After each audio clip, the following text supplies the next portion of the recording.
नमस्कार माझ्या लाडक्या बहिणींनो, स्वागत आहे तुमचं लॉजिकल जी के मराठी या यूट्यूब चॅनलवर। फेब्रुवारीच्या हप्त्याचे वितरण सुरू होते आणि 3 दिवस फेब्रुवारीच्या हप्त्याचे वितरण झाले आहे।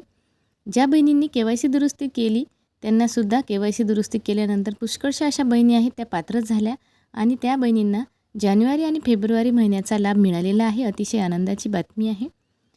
त्याचप्रमाणे काही बहिणींना अजूनही हप्ता आलेला नाही, याविषयी आपण सविस्तर इथे बोलणार आहोत। तत्पूर्वी मैत्रिणींनो, चॅनलवर नवीन असाल आणि चॅनलला अजून सबस्क्राईब नसेल केलं तर प्लीज चॅनलला सबस्क्राईब करत चला।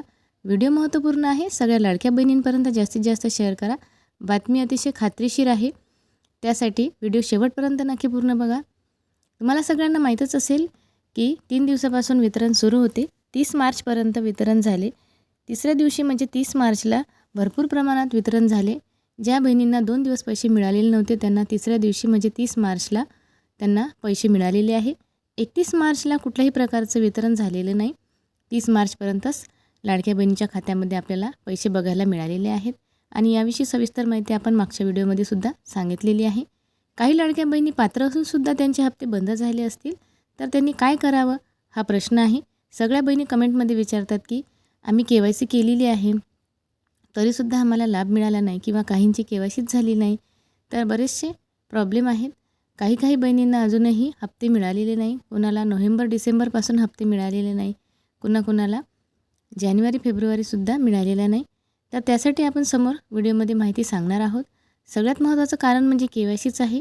तुम्ही जर केवायसी केली असेल तर तुम्हाला लाभ मिळणार आहे आणि तुम्ही केवायसीच नसेल केली तर सरळ तुमचा लाभ बंद इथे झालेला आहे। ज्या लाडक्या बहिणींचा हप्ता बंद झालेला आहे त्यांनी त्यांच्या फॉर्मचे स्टेटस बघायचे आहे, ते ॲक्टिव्ह आहे का। त्याचप्रमाणे त्यांची बँकेची केवायसी झालेली आहे का। बँकेची केवायसी करणंसुद्धा गरजेचं आहे, ते सुद्धा आपल्याला बँकेत जाऊन बघायचं आहे। DBT स्टेटस चेक करायचं आहे, म्हणजे जे काही आपल्या खात्याचं DBT स्टेटस असते ते आपल्याला इथे सुरू आहे का, ॲक्टिव्ह आहे का ते बघायचं आहे। ह्या सगळ्या गोष्टी जर व्यवस्थित असतील तर तुमच्या खात्यात पैसे येणार आहे।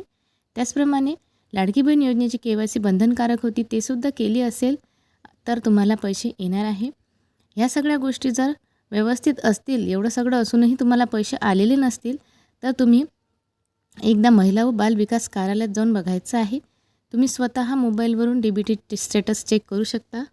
मग काही लाभार्थी महिला म्हणतील की आमच्याजवळ लॉगिन ID नाही, आम्ही ॲप्लिकेशनवरून फॉर्म भरलेला होता। तर लॉगिन ID नसेल तर तुम्हाला प्रत्येक जिल्ह्यामध्ये महिला व बाल विकास कार्यालय असते, तिथे जायचं आहे। आपल्या जिल्ह्याच्या महिला व बाल विकास कार्यालयात जाऊन तिथे आपल्याला आपला आधार कार्ड नंबर देऊन ही माहिती आपल्याला काढून घ्यायची आहे। तिथे जाऊन चेक करायचं आहे की आपला लाभ बंद का झालेला आहे, त्याचं नेमकं कारण काय आहे। तिथले अधिकारी तुम्हाला सांगतील, त्यानुसारच आपल्याला व्यवस्थित माहिती कळेल। तिथे जाऊन आपल्याला लाभ बंद होण्याचं नेमकं कारण कळणार आहे। लाभ बंद होण्याचं कारण कळल्यानंतरच आपण त्यामध्ये काही दुरुस्ती करू शकतो। तर मैत्रिणींनो, या प्रकारे तुम्हाला चौकशी करून आपली माहिती काढून घ्यायची आहे। ह्या सगळ्या गोष्टी तुम्ही लवकर केल्या तर तुम्हाला तुमचा लाभ बंद का झालेला आहे याचं नेमकं कारण कळेल। मैत्रिणींनो, व्हिडिओ खूप महत्त्वपूर्ण आहे, कारण तुमचा लाभ बंद झालेला आहे, तुम्हाला ह्या सगळ्या गोष्टी कराव्याच लागणार आहे। त्यासाठी सगळ्या बहिणींपर्यंत व्हिडिओला जास्तीत जास्त शेअर करा। व्हिडिओला लाईक करत चला। चॅनलला सबस्क्राईब नसेल केलं तर चॅनललासुद्धा सबस्क्राईब करा। त्याचप्रमाणे तुमच्या मनामध्ये काही प्रश्न असतील या योजनेविषयी तर खाली कमेंट बॉक्समध्ये कळवायला विसरू नका। पुन्हा भेटू अशीच एक खात्रीशीर आणि महत्त्वपूर्ण माहिती घेऊन, तोपर्यंत धन्यवाद।